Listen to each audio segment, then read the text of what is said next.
Namaste. My name is Balaganapathi Devarakonda. I am a professor of philosophy from University of Delhi in India. I am here with the University of West Indies as a chair of Indology and Gandhian Studies of Indian Council of Cultural Relations.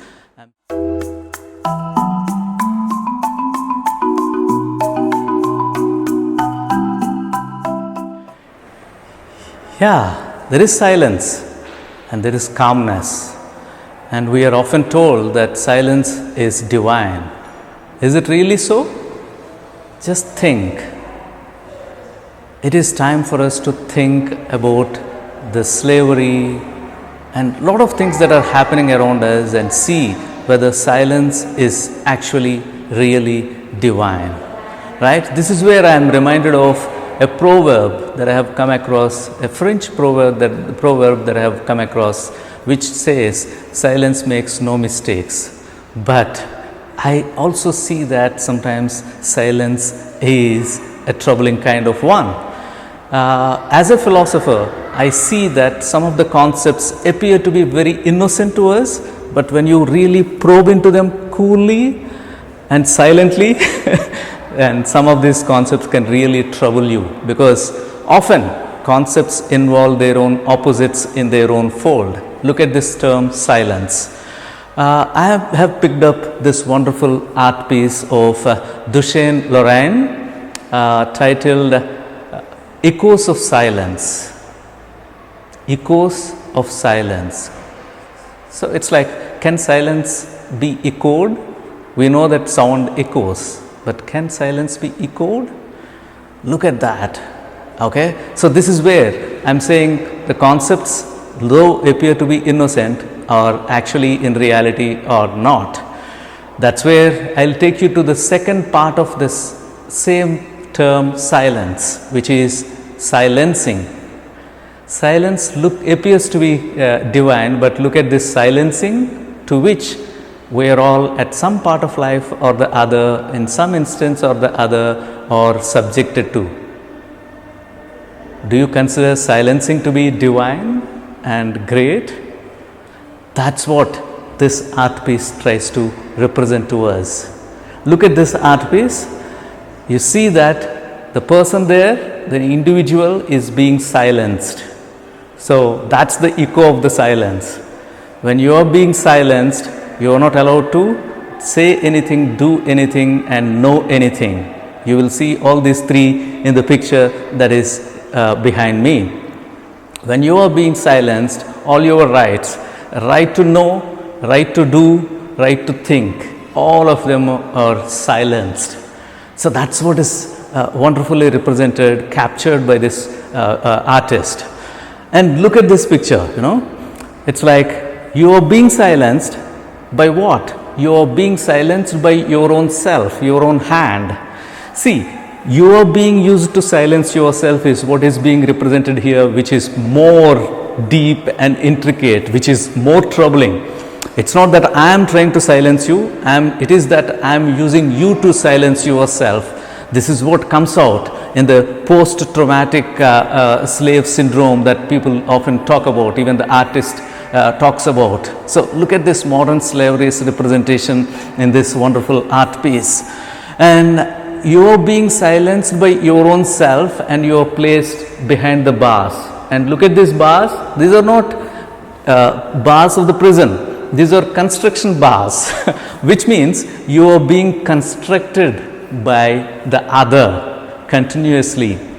An interesting aspect of these bars is there are few which are behind, there are few which are in front of you, which means your history is constructed and your future and your present is also being constructed by the other by silencing you. So this is like when you see that, it really you get the jolt of the artist's thought and conceptualization, which has attracted my attention. Closely look at this art piece. You see eyes there, but the eyes have no vision. So when you are being silenced, your vision is also obstructed, right? you lose the capacity, you have the eyes, but you lose the capacity of seeing, which is being represented in this wonderful art. And this artist, very interestingly, presented two pieces for us. One, both of them named or themed as Echoes of Silence. This is one aspect of it, which means before, and you have another art piece which can be represented to be after.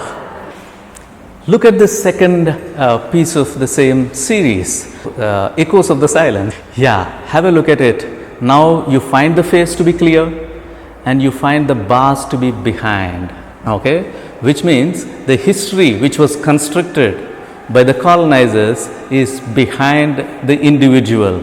So you can even apply it on any post-colonial society. Especially you can apply it on Jamaica and have a look at it and try to understand this wonderful picture that we have in front of us. It says basically the face is clear.